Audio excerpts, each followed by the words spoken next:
How about we start off with something that'll get us tight real quick?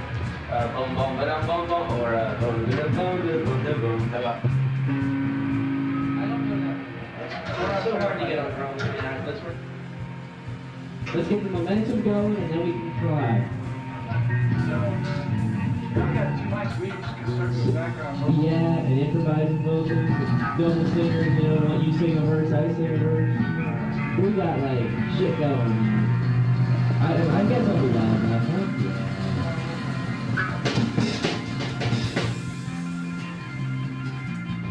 We got no applause on this channel. It's because you're a fuzzbuster. Well, you said we weren't going to do that after the first one, right? That's going to come after this. No, okay, we're going to do it after the first one, and then we're going to skip it. Move it up. See, I got a fuzz out, man. Something's up here.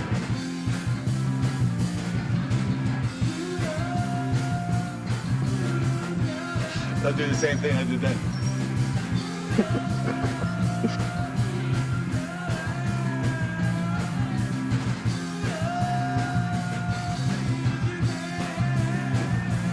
Yeah, we're back in the old school days. 2 tracks, first off, left and right. Sometimes just one, because that's basic. And here, for all of our shows, it's pretty much a left-right stereo mix from whenever Soundboard was doing our own shows. And for our own recordings, we did cassette tape, single mic in the room, or just a condenser mic in the room on a boombox. Those were most of our jam sessions, the practice sessions at the house or the studios. And then when we did our own actual rear recording, we got later in our Wejah Stone lives, which was about 6-7 months in, we got use of a digital ADAT recorder, which was on a VHS. Because all of us produced so much stuff around, derivatives of the Wejah Stone music and the experience. And we all put together all these things. We all love the songs anyway, so we tried to incorporate all these songs, all our own songs too, with our Wejah Stone Studios 24.0. We've always had one of these in our home, and all the gear and gadget that you ever need was every living room we ever had. If you're going to do teamwork like this, you really can't have outside distractions not take care of it. You've been townies. Yeah, that's what they called themselves. Yep. We had the college kids, the Ithaca kids, and we had people that we knew from our hometown that came up. We had roadies, groupies, everybody living in the house. Always somebody in the house, always something going on in every moment. I don't think we actually had a moment of peace until we moved to Washington. So reveal all, tell all, Wejah Stone documentary. 30 years since Wejah Stone's first story. You walking out on the road. What was the earliest you had to wake up playing Wejah The way Stone? that you said hello, girl. 5 o'clock in the morning because I had to work as a breakfast short order cook. The way that you started to Yeah, say for how long? Forever. you walking out on So, you know, work all day, wake up at 5, work all day, band practice at night, shows at night, get done about 2 to 3, nap, go back to work, so you can pay to be in the band. The first band that we really toured with, went to different states, played shows all over the place. 19 years old, we started, so by the time I was 21, we had been playing in bars for a few years already, and we celebrated my 21st birthday at Key West. The owner realized that I've been drinking and playing in the bar for a few years, wasn't too happy about that. But that was all forgiven because we just don't. Enfield, 1795, Mecklenburg Road, Enfield. Everybody knows that address. It's on almost all of our albums as a reference at some point in time, because that was where Wejah Stone did most of its core recording and its core learning of how to play as a band. Some of the most cool psychedelic sessions of music I've ever been a part of in my life happened in that house. Yeah, 420 West Buffalo Street, downtown Ithaca, 6 blocks from the Commons. Woo! Yeah, that was the band house of the century right there. 4 stories, really, with a basement, 21 rooms. The Freedom Jam, we finished that song off, the whole crowd wasn't dancing, they were just swaying to us. It was so therapeutic. It just connected and pounded you hard with all sorts of melody and rhythm deep in your chest. That's what we did. Guitar solos were just really icing on the cake for some of us. It was really nice to have. I couldn't do the stuff he was doing at the time, so it was awesome. Fit perfectly with that play. Heath is now expanding his horizons because he's been practicing a lot. Fan went through the radiator and the muffler shot off the I back forgot and all shot about up that. the road Yes, 30 feet. I forgot about and that. all the fluids came out of the bottom of the engine. And, Yeah. I forgot about that. and we towed take it that in back. with your little Yep. Nissan, Yep, I pulled it back to Car. Central. Yep, the Central. the band vehicle. And had to leave him alone. Just leave him alone so we can get it done. And somehow miraculously, the house manifests Yeah. a Porsche. Because Because Wejah Stone, exactly that's why. everywhere we go is what happened because Wejah Stone created a portal. Right.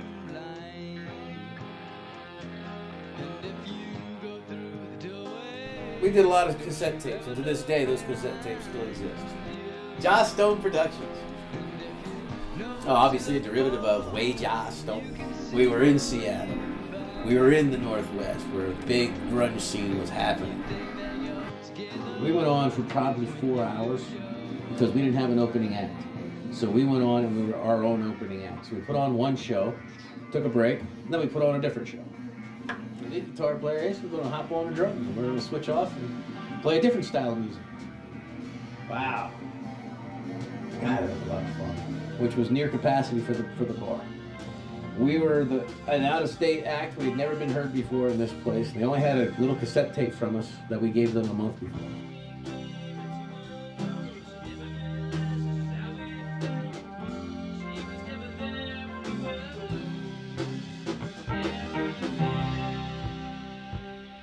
It was a wet night, but there was people hanging in the windows. Oh, there was 2 alleys on the other side of the back where we were playing, and a window on 2 sides of the room, big back room, bar room. And there was at least 2 people at each window looking in, and then you could see heads at the bottom of those windows looking in. I do remember that, because when they did turn the lights on for the break, there was always people in the windows. Like, whoa, when we went outside, blew us away. How many people were just in the alley because nobody could get in because they were being very strict. Very strict. By the time you're done, we could stretch a show. Well, we can play all of our songs if we wanted to. We could play all of our songs in like 50 minutes. But if we really want to play our songs, then it's going to be about 2.5 hours. But if we want to jam on those songs, it'll be about 4.5, 5 hours. So we were really a band that could just expand upon anything we had. We played on a wagon. I never played on a wagon. We never played on a wagon stage. But it was an interesting experience, for sure. Playing this kind of music out there, we had a good reaction out there too. If I remember correctly, though, I think I broke my snare drum halfway through that set. It wasn't that much fun after that for me. Well, it wasn't just my ego, it was everybody going in all different directions. We were growing up and learning a whole different way of things happening. Because once we hit Washington, things just kind of went a different direction. You don't judge anything unless you judge the whole thing. So the ending really is part of the end result, the means. All of us could do that. If we all weren't, we were all very professional. We were actually looking like we were pretty much the most irresponsible hippies there were. But yet, of everybody around us, we were pretty much the most solid team there was.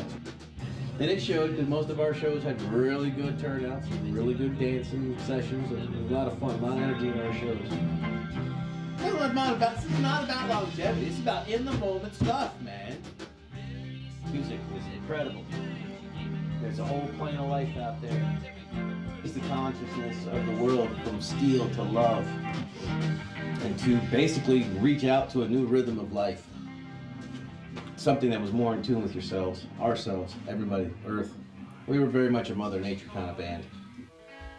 Playing with these guys, there's so much room in a measure of music for 3 of us to fill in. And I had 3 drums at the time, so I basically hit the same 3 spaces like maybe 30,000 times for each show. Well, okay, so that's part of the whole Wejah Stone experience, and this is where I learned how to really focus my energies when I drum, how I can tie both the guitar player's sound and the bass player's sound together at once.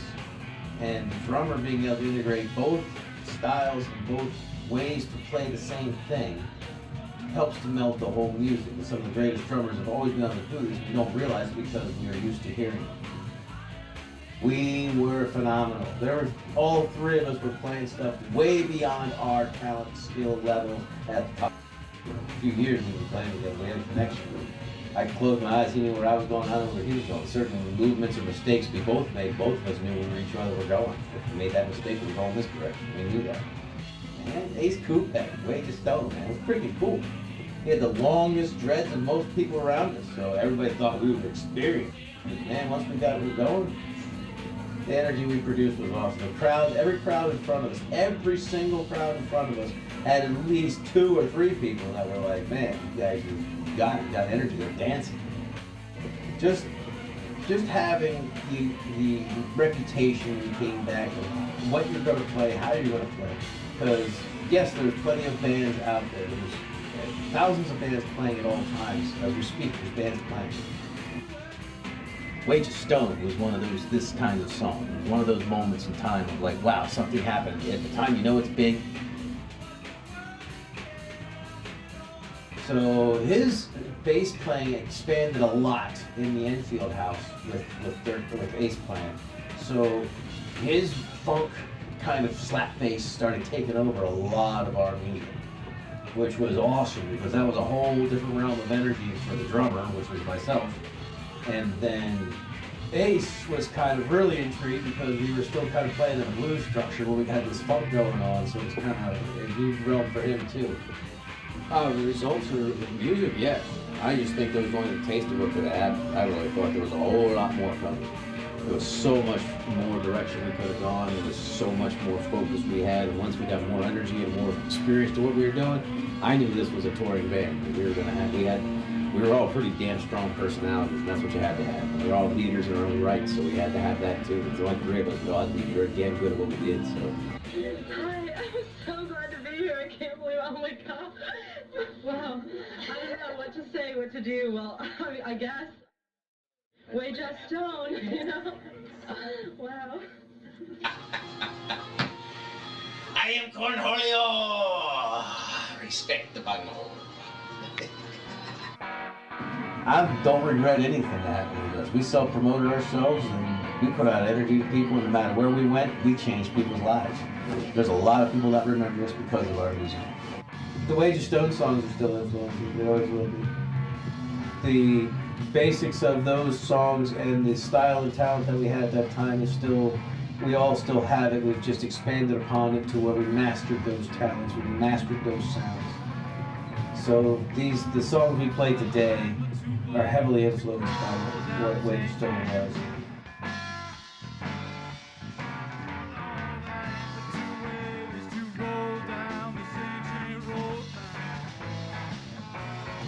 Yeah, so you wonder why the band broke up. The ever-changing hour of now. Music comes from the heart, and .com comes from the man. Alright, well, if things fuck up more, man, I'll tell you right back, say, hey, man, fix it, because you said you would. Right